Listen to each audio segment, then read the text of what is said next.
So today I'm going to do another one of my silly, bizarre, random thoughts videos. Just kind of things that just kick around in my mind, and I write them down. So I have to read some of them, so I don't forget.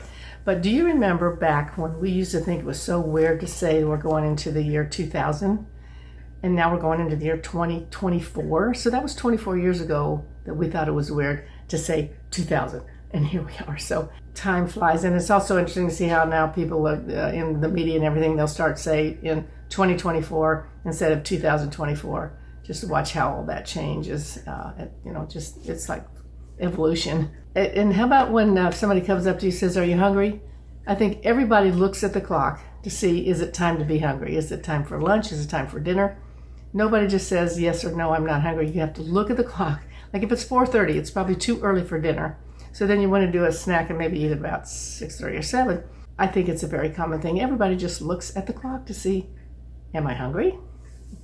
Are you allowed to be hungry? Then I wonder if I missed a class when people got taught to use the word utilize instead of use, to utilize the word utilize.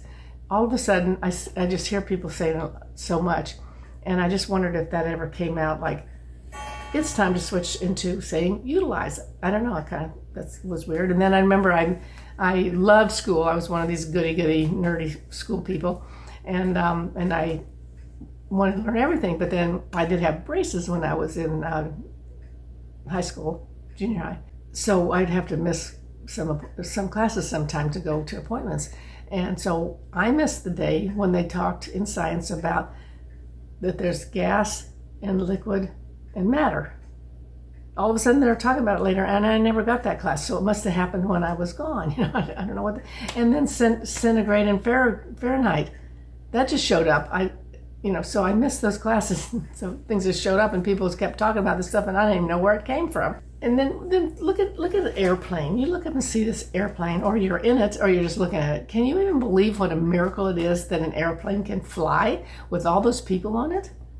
And then when you look at say an airplane going by, you look up and just think of all this, say maybe 100, say 100 people on the plane. How many stories are there of people having trauma or drama or great joy? They just met the love of their life, or their grandmother. You're going to go be with your daughter when she's going to have a baby. All the stories that everybody has, and you can look at that when you see a picture of a city with all these high-rise buildings. Look at these high-rise and see they're office buildings, but you see lights on everywhere. Just think of all the stories that are going on in those buildings on the airplane, and then how tiny how insignificant we are when you get on the airplane and you go way the heck up there. You're just this little tiny speck, and all these people are on there. It's just bizarre. And I wonder who the heck uploaded all of the information in the world so that we can Google everything in the world. Who entered all that stuff? I don't know how it got there, but it's amazing that it's there, and I think it's very cool. But if you think about it, how did it get there? I don't know. Then let's see.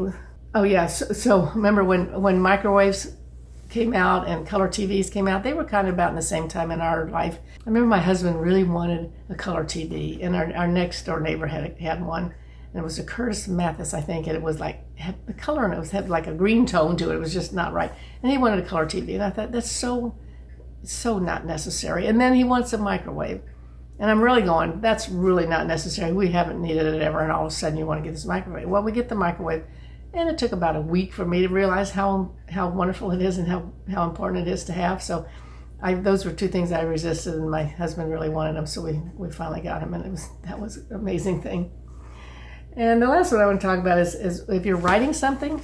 Let's say you have something and you write real fast and you leave off like for an M, you leave off the 3 loops in there, and you got this word and you know what it is, and all you have to do is go back and just put another one of those curves in there, like, so now you got it like boom, boom, boom, and then all of a sudden it becomes a word that you can understand, or some letter that you didn't do right, and you go back and make it right, and then it forms a word, and then all of a sudden it comes in and you recognize that. I think that's amazing. And then if you're taking foreign languages, and they're trying to understand English, or say Korean, you're trying to understand the Korean with all their little symbols and stuff.